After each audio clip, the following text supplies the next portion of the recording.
ஆண்டவரும் இரட்சகருமான இயேசு கிறிஸ்துவின் ஈடு இணையற்ற நாமத்தில் அன்றன்றுள்ளப்பம் வாசகர்களுக்கு எங்கள் அன்பின் வாழ்த்துக்கள். 2024 ஆண்டு ஆகஸ்ட் மாதம் 1ஆம் தேதி வியாழக்கிழமைக்குரிய தின தியானம். இன்றைய தலைப்பு பர்திமேயு. மார்க் 10:46 சொல்கிறது, பர்திமேயு என்கிற ஒரு குருடன் வழி அருகே உட்கார்ந்து பிச்சை கேட்டுக்கொண்டிருந்தான். ஒரு முறை இயேசுவும் அவருடைய சீஷர்களும் எரிகோவில் ஊழியம் செய்துவிட்டு திரும்பும்போது வழி அருகே பர்திமேயு என்கிற ஒரு குருடன் உட்கார்ந்து பிச்சை கேட்டுக்கொண்டிருந்தான். அவனுடைய காதுகளிலே திடீரென ஒரு பெரிய பவனி போவதன் சத்தம் தொனித்தது. நசரேயனாகிய இயேசு தன் சீஷர்களோடும் ஜனங்களோடும் சென்று கொண்டிருக்கிறார் என்பதை அவன் அறிந்தான். அந்த சந்தர்ப்பத்தை அவன் நழுவ விடவில்லை. ஆகவே அவன், இயேசுவே, தாவீதின் குமாரனே, எனக்கு இரங்கும் என்று சத்தமிட்டு கூப்பிட்டான். அவன் தனது நிர்பந்தமான நிலைமையை விட்டு வெளியே வந்துவிட வேண்டும், இருளிலிருந்து வெளிச்சத்திற்கு வந்துவிட வேண்டும் என்று கூப்பிட்டாலும் அந்த சத்தத்தால் எரிச்சல் அடைந்த சிலர் பேசாதிருக்கும்படி அவனை அதட்டினார்கள். ஆனால் அவனோ, தாவீதின் குமாரனே, எனக்கு இரங்கும் என்று முன்னிலும் அதிக சத்தமாக கூப்பிட்டான். இயேசு நின்று அவனை அழைத்து வரச் சொன்னார்.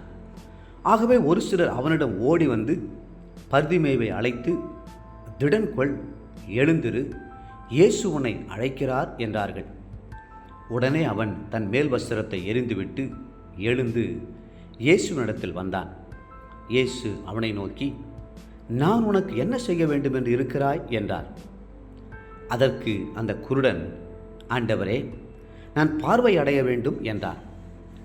இயேசு அவனை நோக்கி, நீ போகலாம், உன் விசுவாசம் உன்னை ரட்சித்தது என்றார். உடனே அவன் பார்வை அடைந்து இயேசுவுக்கு பின் சென்றான். மார்க் 10ஆம் அதிகாரம் 46 52 வசனம் முடியே. இயேசு கிறிஸ்து அற்புதமானவர். அவர் போகிற இடங்களிலெல்லாம் அற்புதங்கள் நடைபெற்றபடினால் ஜனங்கள் எல்லா திசைகளிலிருந்தும் அவரிடத்திற்கு வந்தார்கள். இயேசு கிறிஸ்து நேற்றும் இன்றும் என்றும் மாறாதவராயிருக்கிறார். எபிரேயர் 13:8. நான் கர்த்தர், நான் மாறாதவர் என்று மல்கியா 3:6 கர்த்தர் சொல்கிறார். ஆகவே இன்றைக்கு அவர் உங்களுக்கும் ஒரு அற்புதம் செய்வார். இயேசு செய்த எல்லா அற்புதங்களுக்கும் பின்பாக அவருடைய அன்பு, தயவு, காருண்யம், இரக்கம் இருப்பதை காணலாம். அவர் ஒருபோதும் நம்முடைய தகுதியை பார்த்து நமக்கு அற்புதங்களை செய்வதில்லை. அவருடைய மனதுருக்கத்தின் ஐஸ்வர்யமே அற்புதத்தை கொண்டு வருகிறது. ஆனாலும் கூட நாம் அவரை நோக்கி பார்க்க வேண்டும், விசுவாசிக்க வேண்டும், அவரை நோக்கி கூப்பிட வேண்டும் என்று கர்த்தர் எதிர்பார்க்கிறார். உங்களுடைய விசுவாசமும் கர்த்தருடைய மனதுருக்கமும் இணையும் போது நிச்சயமாகவே அற்புதம் நடக்கும். இயேசு இந்த பூமியில் இருந்த நாட்களில் அவருடைய வல்லமையால் நிறைய அற்புதங்கள் செய்திருந்தாலும் உன்னுடைய விசுவாசமே உன்னை ரட்சித்தது என்று பல இடங்களில் சொல்லுகிறதை காணலாம்.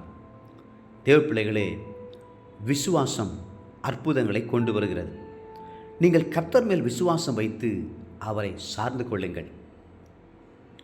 இன்றைய நினைவிற்கு 146ஆம் சங்கீதம் 8-9 வசனங்கள். குருடரின் கண்களை கர்த்தர் திறக்கிறார், மடங்கடிக்கப்பட்டவர்களை கர்த்தர் தூக்கி விடுகிறார், நீதிமான்களை கர்த்தர் சிநேகிக்கிறார், பரதேசிகளை கர்த்தர் காப்பாற்றுகிறார், அவர் திக்கற்ற பிள்ளையையும் விதவையும் ஆதரிக்கிறார்.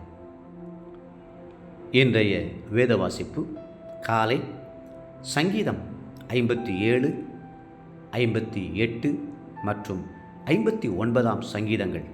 மாலை ரோமர் 4ஆம் அதிகாரம்.